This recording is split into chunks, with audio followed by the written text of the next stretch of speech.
Hey guys, welcome back to the Impact Coaching Cohort series, Good News for Your Family. In this session, we will talk about good news for a house divided. Riffing off the words of Jesus, Abraham Lincoln famously stated, "A house divided cannot stand." Many houses or families today seem to be experiencing a great divide over cultural, political, and generational controversies. The enemy knows that divide and conquer is his best strategy for tearing families apart. A house united must find its common ground on truth and must be held together by love. What are some of the issues and positions causing conflicts in homes today? Some are classics like differences over family rules and restrictions, money, chores, personality conflicts. You get the drill.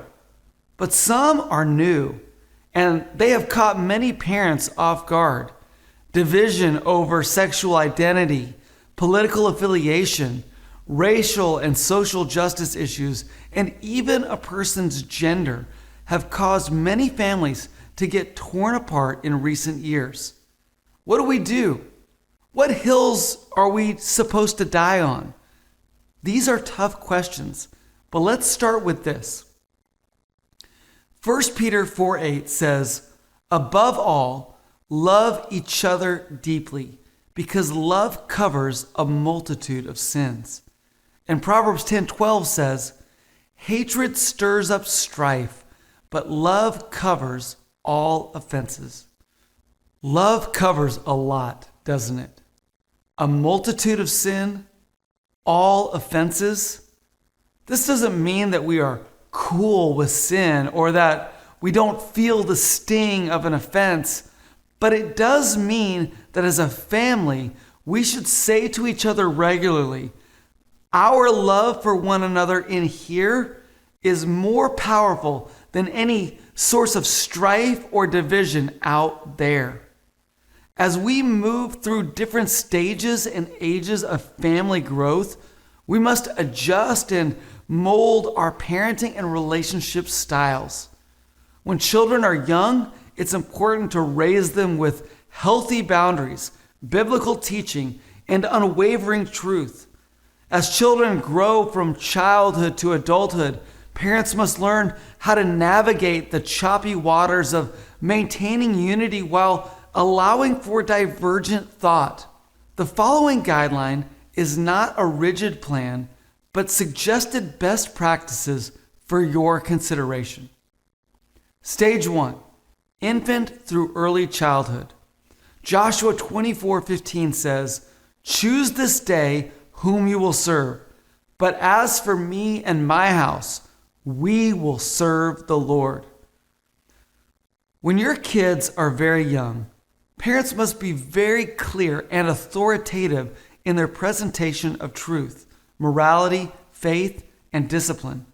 At this age, it is very appropriate to use language like Joshua, saying, "In this home, we believe."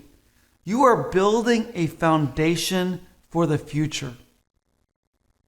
Be sure to eat family dinner together regularly. Make a habit of praying and reading the Bible together before bed, and get on the same page with your spouse as parents. Stage 2, late childhood through early adolescence. Ephesians 6:4 says, "Fathers, do not provoke your children to anger by the way you treat them. Rather, bring them up with the discipline and instruction that comes from the Lord." Discipline and instruction are essential during this stage. Discipline means making sure that your kids know the difference between right and wrong and understanding the consequences for doing wrong and the benefits of doing what is right.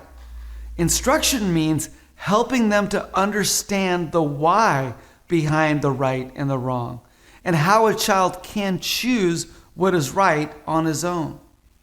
This is a great time to take a road trip to experience a rite of passage and create space for a memorable learning experience together. When my son was 11 years old, I took him on a camping trip, but this was way more than just a regular old camping trip. In preparation and participation of this trip, we intentionally talked about pubescence, and I introduced him to his first understanding of how God designed sex to be between a man and a woman in marriage. Needless to say, it was an experience we will never forget. Stage 3, adolescence through early adulthood. Psalm 119, verse 9 says, "How can a young person stay on the path of purity? By living according to your word." Stage 3 is a critical time for teens and young adults to take ownership of their beliefs and values. Help them to develop rhythms of reading the scriptures on their own and invite them to weigh in on their thoughts and questions in respectful ways. Be prepared for pushback and rejection of values during this time, but continue to keep the lines of communication open. This is a tremendous time to add a rite of passage experience with each of your teen or young adult children. When my daughter was 14, I took her on a road trip to a theme park about 8 hours from our home. During that time, we talked about what kind of woman God was calling her to be. Not too long ago, my daughter graduated from college. And this time, we drove 3 days together, exploring the California coastline and talking about life, faith, sex, relationships, marriage, money, and countless other topics. I pushed her and she pushed back, but we opened up to one another in meaningful and respectful ways. Stage 4, release, remain, and remember. When our children become adults, our direct authority and hands-on involvement may be over, but we still have responsibilities to maintain. Parents must learn to release their children into adulthood while remaining a supportive presence in their lives. Parents cannot dictate how their adult children think, speak, or behave, but they can help them remember the way that they were raised through their personal example. We never stop parenting, even when our children leave the home. Work to keep the lines of communication open and continue to offer yourself as a source of wisdom and guidance. Don't nag, manipulate, or try to control your grown children. It will only make things worse. Remember that God is with your children on their spiritual journeys, and strive to maintain a presence in their spiritual lives also.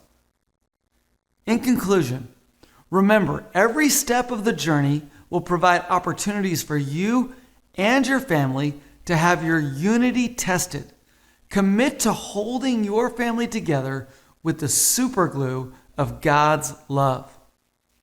Our ABC Bible study method for this week comes from Proverbs chapter 10. Our scripture memory verse comes from Mark 3:25. A family splintered by feuding will fall apart. We'll see you next week